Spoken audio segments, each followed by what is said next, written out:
हो रही है ललित।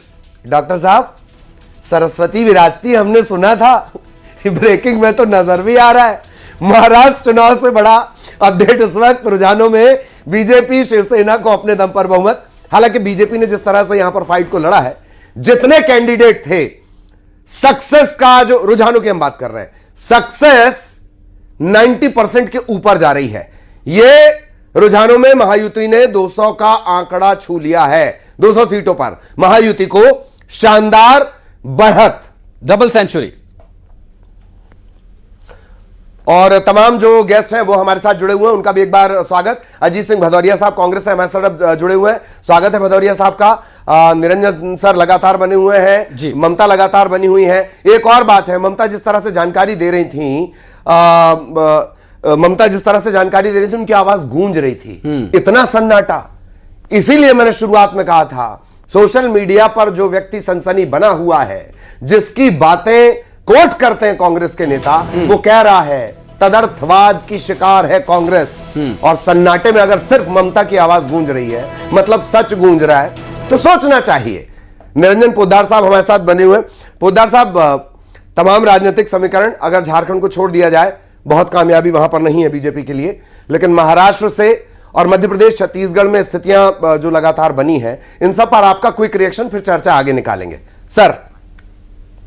देखिए ललित जी, मेरा यह मानना है कि जिस तरीके से विपक्ष, या यूं कहीं मैं विशेष तौर पर कांग्रेस को यहां पे इंगित करना चाहूंगा कि वो बार बार गलत ट्रेन पकड़ते हैं और गलत स्टेशन पे पहुंचते हैं, और जब गलत स्टेशन पे पहुंचते हैं तो फिर वो ये आरोप लगाते हैं कि ये स्टेशन का नामकरण गलत कर दिया, यानी कि हम गलत स्टेशन पे नहीं पहुंचे, ये स्टेशन गलत बना दिया है।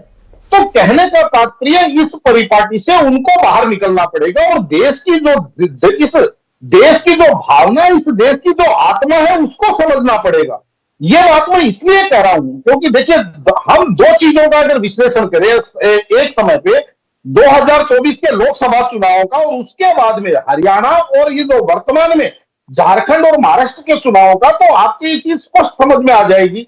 ये बात मैं इसलिए कह रहा हूं कि 2024 के लोकसभा चुनाव से पहले कांग्रेस और विपक्ष कहीं ना कहीं, आपको मैं बताऊं, ये जो पोलराइजेशन का जो सिस्टम था, या एक तुष्टीकरण का जो एक उनकी नीति थी, उसके अंदर उनकी कहीं ना कहीं कमी आई थी।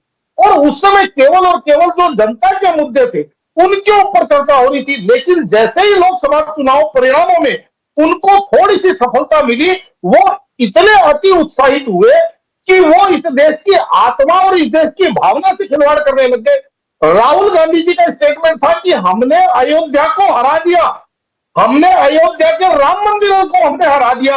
अब इस देश की जनता इस चीज को मेरे हिसाब से स्वीकार नहीं करेगी। रही बात इन चुनावों की, बात करें महाराष्ट्र चुनावों का, अगर मैं विशेष तौर पर ध्यान रखूं, तो आप इस चीज को देखिए कि कांग्रेस और उसके प्रॉक्सी, मैं प्रॉक्सी किनको कह रहा हूं, कि जिस तरीके से मौलाना सज्जाद नोमानी, मौलाना लाहिरी, मौलाना फलाना, मौलाना ढिमकाना, 188 एनजीओ कह रहे हैं कि दीन के नाम पे इकट्ठे हो जाइए और भारतीय जनता पार्टी को परास्त कीजिए, और इसके अंदर अगर कोई भारतीय जनता पार्टी को समर्थन करता हुआ मुसलमान मिलेगा तो उसका भी हम बहिष्कार करेंगे।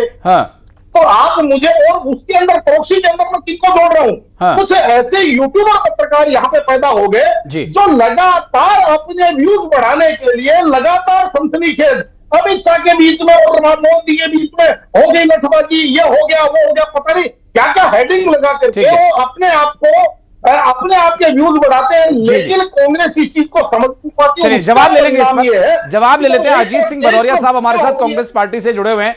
मैं लौट रहा हूं। अजीत सिंह भदौरिया जी से एक रिएक्शन ले लेते हैं। अजीत जी, झारखंड में ठीक ठाक प्रदर्शन है और अभी बिल्कुल भी जो रुझान है, अभी तो कोई आंकड़ा इसमें सामने नहीं आया, तो बहुत पुख्ता तौर पर यह नहीं कहा जा सकता, लेकिन 200 का आंकड़ा रुझानों में महाराष्ट्र में पार कर चुकी है बीजेपी नेतृत्व वाला गठबंधन। और उपचुनावों पर भी बात करेंगे। मध्य प्रदेश में, छत्तीसगढ़ में भी लीड जो है बीजेपी लेती हुई नजर आ रही है। और जिस तरह से अभी हमारे साथ राजनीतिक विश्लेषक निरंजन जी बोल रहे थे, उनका भी अगर आप जवाब देना चाहें तो दीजिएगा। ये अभी का परिदृश्य आप कैसे देखते हैं? क्या अभी आप होपफुल हैं कि ठीक है, अभी तो परिणाम आने दीजिए, उसके बाद असली